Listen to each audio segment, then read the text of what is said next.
ാണ് ഇപ്പം സുനിൽ കനുകോലു എന്ന തന്ത്രജ്ഞൻ കേരളത്തിലും കോൺഗ്രസിനെ ഹെൽപ്പ് ചെയ്യുന്നുണ്ട്, ദേശീയ തലത്തിലും ഹെൽപ്പ് ചെയ്യുന്നുണ്ട്. ഇപ്പോൾ CPM-ഉം മുഖ്യമന്ത്രി തന്നെയും നിങ്ങളങ്ങനെ പ്രൊഫഷണൽ ഏജൻസികളെ ഹയർ ചെയ്തതിനെതിരെ വിമർശനം ഉന്നയിക്കുന്നുണ്ട്.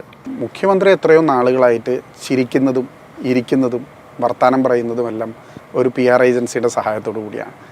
പരനാറി എന്ന് വിളിച്ച പ്രേമേന്ദ്രൻ്റെ മകൻ്റെ കല്യാണത്തിന് വരെ പോയത് PR ഏജൻസിയുടെ ശുപാർശ പ്രകാരമാണെന്നാണ് ഞാൻ മനസ്സിലാക്കുന്നത്. അപ്പോൾ അങ്ങനെയുള്ള മുഖ്യമന്ത്രിക്ക് അത് ഉപയോഗിക്കാമെങ്കിൽ ഞങ്ങൾ വളരെ തുറന്ന് പറയുന്നുണ്ടല്ലോ, ഞങ്ങളുടെ ഒരു മാസ്റ്റർ മൈൻഡാണ് കർണാടക തെരഞ്ഞെടുപ്പിൽ സുനിൽ കനുകോലു. അദ്ദേഹം പ്രശാന്ത് കിഷോറിൻ്റെ ഐപാക്കിലുണ്ടായിരുന്ന, ഇന്ന് കോൺഗ്രസിനെ ഇന്ത്യയിലെമ്പാടും തെരഞ്ഞെടുപ്പ് തെലങ്കാനയിലും മധ്യപ്രദേശിലും എല്ലാം ഞങ്ങളെ സഹായിക്കുന്ന തെരഞ്ഞെടുപ്പിൻ്റെ തന്ത്രജ്ഞനാണ്. അദ്ദേഹമാണ് സ്ട്രാറ്റജി ഡെവലപ്പ് ചെയ്തത്. ഇവിടെ സ്ട്രാറ്റജി തീരുമാനിക്കുന്നത് കനുകോലു ആണോ? രാഷ്ട്രീയപരമായ എല്ലാ തീരുമാനങ്ങളും എടുക്കുന്നത് KPCC ആണ്. അതിൽ സുനിലാണോ എന്ന് എനിക്കിപ്പോൾ പറയാൻ പറ്റില്ല. ആരാണ് ഒരു പ്രൊഫഷണൽ ഏജൻസി എൻഗേജ് ചെയ്യുന്നത്? ഇന്ത്യ മുഴുവൻ സുനിലാണോ? ഓരോ സ്റ്റേറ്റിൽ വ്യത്യസ്തമായ സംഘടനകളാണോ? അല്ല, കേരളത്തിൽ അദ്ദേഹം നേരിട്ട് മീറ്റിങ്ങുകളിലൊക്കെ പങ്കെടുത്തു. അല്ല, അദ്ദേഹം പങ്കെടുത്തത് രാഷ്ട്രീയകാര്യ സമിതിയിലാണ്. കഴിഞ്ഞ രാഷ്ട്രീയകാര്യ സമിതിയിൽ പങ്കെടുത്തു KPCC-യുടെ. അതിൽ പങ്കെടുക്കാനുള്ള പ്രധാനപ്പെട്ട കാരണം തെരഞ്ഞെടുപ്പിൻ്റെ മുന്നോടിയായി അദ്ദേഹം നടത്തിയ ഒരു അനാലിസിസിൻ്റെ അടിസ്ഥാനത്തിലാണ്. ചിലപ്പോൾ ഫ്യൂച്ചറിൽ അദ്ദേഹത്തിന് സ്റ്റേറ്റ് തെരഞ്ഞെടുപ്പിലും ഈ പറയുന്ന പാർലമെൻറ്റ് തെരഞ്ഞെടുപ്പിലും ഉപയോഗിക്കും.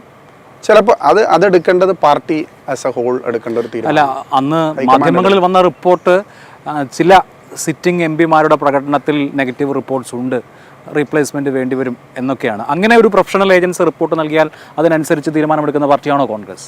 അല്ല, അങ്ങനെ നമുക്ക് പറയാൻ പറ്റില്ലല്ലോ. അങ്ങനെ റിപ്പോർട്ടിലുള്ളത് എന്താണെന്ന് എനിക്കറിയില്ല. ആ റിപ്പോർട്ടിൽ സ്വാഭാവികമായിട്ടും എല്ലാ ജനപ്രതിനിധികൾക്കും കൂടുതലുകളും കുറവുകളും എല്ലാം ഉണ്ടാവുമല്ലോ. ഇപ്പോൾ കേരളത്തിൽ ഒരാളുടെ പെർഫോമൻസ്, അതിപ്പം പാർലമെൻ്ററി പെർഫോമൻസ് ആവട്ടെ, കോൺസ്റ്റിറ്റ്യുവൻസിലെ പെർഫോമൻസ് ആവട്ടെ, അത് മാത്രമായിരിക്കില്ല പലപ്പോഴും ഘടകമാവുന്നത്. സാമുദായികമായ കാര്യങ്ങൾ, പാർട്ടിയെ സംബന്ധിച്ചാണെങ്കിൽ ഗ്രൂപ്പ് സമവാക്യങ്ങൾ, ഇങ്ങനെ പ്രത്യേകിച്ച് കോൺഗ്രസിനെ പോലൊരു ജനാധിപത്യ പാർട്ടിയിൽ ഒരാളുടെ റോൾ എന്ന് പറയുന്നത് പല കാര്യങ്ങളാൽ നിർണ്ണയിക്കപ്പെടുന്ന ഒന്നാണ്. അപ്പോൾ ഈ പറഞ്ഞ കോൺസ്റ്റിറ്റ്യുവൻസി വൈസ് പെർഫോമൻസിൻ്റെ മാത്രം അടിസ്ഥാനത്തിൽ ആളെ തീരുമാനിച്ച് കേരളത്തിലെ കോൺഗ്രസിന് മുന്നോട്ട് പോകാൻ പറ്റുമോ? ഈ പറയുന്ന റിപ്പോർട്ടുകളെല്ലാം അതിനെ സ്വാഭാവികമായും അത് നമ്മൾക്കൊരു എന്താ പറയുക, നമുക്കത് അനലൈസ് ചെയ്യാനും അത് നന്നായി അത് ജനങ്ങളുടെ മുമ്പിൽ ബെറ്ററായിട്ട് അവതരിപ്പിക്കാനുള്ള ഓപ്ഷൻ ഉണ്ടെങ്കിൽ അത് സ്വീകരിക്കും. ഞാനിപ്പോൾ പറഞ്ഞല്ലോ, കഴിഞ്ഞ തവണ ഏറ്റവും സ്വാധീനമുള്ള കേരളത്തിലെ കോൺഗ്രസ്സിലെ ഏറ്റവും സ്വാധീനമുള്ള ആളല്ലേ ഇവിടെ മാറ്റിയിട്ട് എന്നെ പോലെ ഒരാളെ കാൻഡിഡേറ്റ് ആക്കിയത്.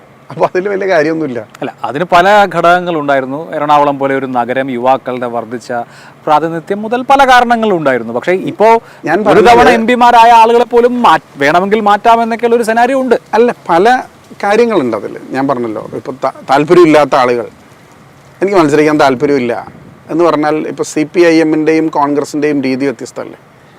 CPIM-ൽ അഭിലാഷിന് പറയാൻ പറ്റുമോ എനിക്ക് താല്പര്യമില്ല എന്ന് പറഞ്ഞ് മാറിയെന്നാൽ പാർട്ടി നിർദ്ദേശിച്ചാൽ മത്സരിക്കേണ്ടി വരും. കോൺഗ്രസ്സിൽ ഞാൻ മത്സരിക്കാനില്ല എന്ന് പ്രഖ്യാപിച്ചു കഴിഞ്ഞാൽ ചിലപ്പോൾ മത്സരിക്കാതിരിക്കാനുള്ള സാഹചര്യം ഉണ്ടാവാം. അല്ല, പക്ഷെ പലരും മത്സരിക്കാനില്ല അല്ലെങ്കിൽ മത്സരിക്കാൻ താല്പര്യമില്ല എന്ന് ഇതിനോടകം ഉണ്ടായിട്ടുണ്ട് പലയിടത്തും. പക്ഷേ അതാ ഞാൻ പറഞ്ഞത്, പക്ഷേ മത്സരിക്കാൻ ആവശ്യപ്പെട്ടിരിക്കുന്നത് അഭിലാഷ് പറഞ്ഞതുപോലെ എല്ലാ ഫസ്റ്റ് ടൈം സിറ്റിംഗ് MP-മാരും മത്സരിക്കണമെന്ന് നിർബന്ധമില്ല എന്ന് ഞാൻ പറയായിരുന്നു.